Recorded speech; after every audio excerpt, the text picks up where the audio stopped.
Okay, if you think chicken burgers are dry or boring, just stay with me for a minute. These spinach and cilantro chicken burgers are juicy, herby, and packed with feta and mozzarella. And we're making them right on the stove. No grill and no stress. Let's get into it.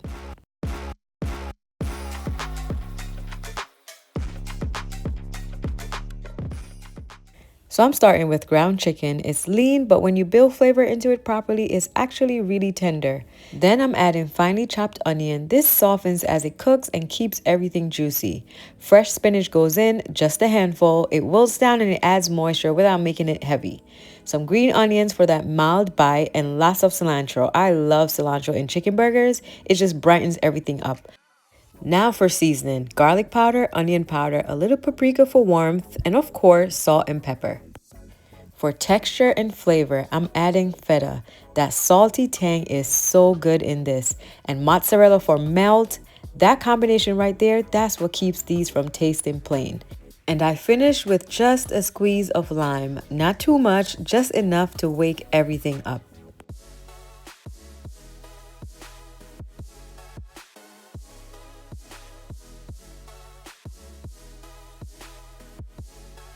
Now, when you mix this, don't overdo it.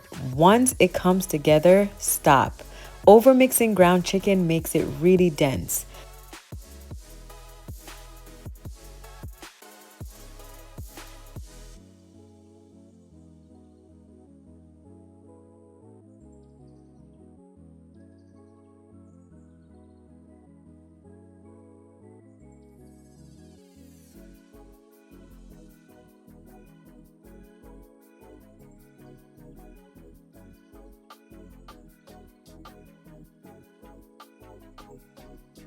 I like to form them slightly thinner than you think you need. They cook evenly and stay juicy.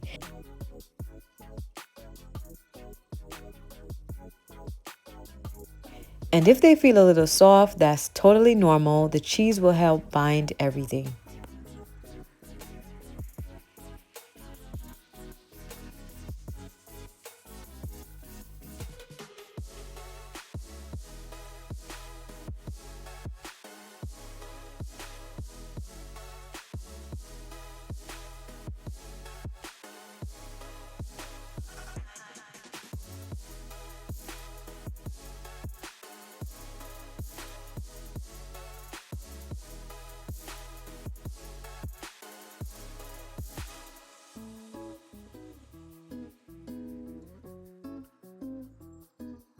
I'm using my HexGlad pan for this. I've had these for about 3 years now and they still cook like new.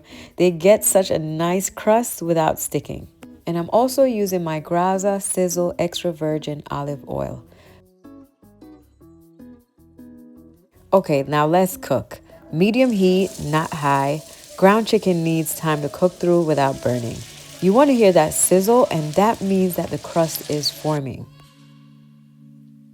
And this is the part where most people mess up. Don't touch it. Just let it sit. Trust me, if you flip too early, you lose that golden crust.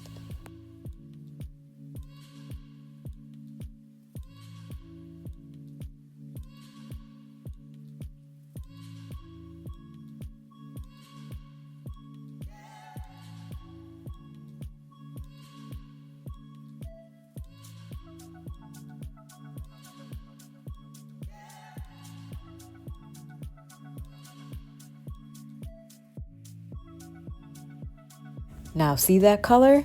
That's what we want. You're going to cook for about 4 to 5 minutes per side, depending on thickness, and you're going for 165 degrees internally. If you want extra melt, you can cover the pan for a minute. That traps the steam and melts the mozzarella beautifully.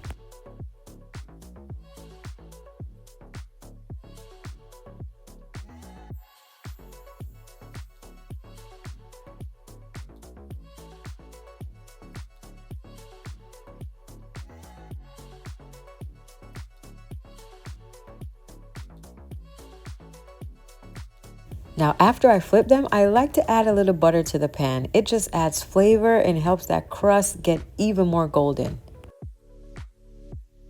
So with these burgers, you're going to get the creaminess from the mozzarella, that little tang from the feta, and then the freshness of the cilantro and lime hits at the end. It does not taste heavy, it tastes fresh, and that's why I love these for weeknights. It feels lighter, but it's just satisfying. And that's it. Once they're cooked through, I'm just transferring them to a plate so you can really see the texture. Are you seeing that? Just look at that. You can see the spinach and herbs all throughout, and it's still really, really juicy inside. And that's why we didn't overmix it. The feta melts slightly, the mozzarella keeps it tender, and nothing feels dry. And this is exactly the kind of recipe I built into my dinner system. Simple ingredients, big flavor, and flexible enough to switch up during the week. Because guess what? Dinner really doesn't have to be complicated to feel this good. And if you enjoy cooking with me today, make sure you subscribe, and I'll see you at the next dinner.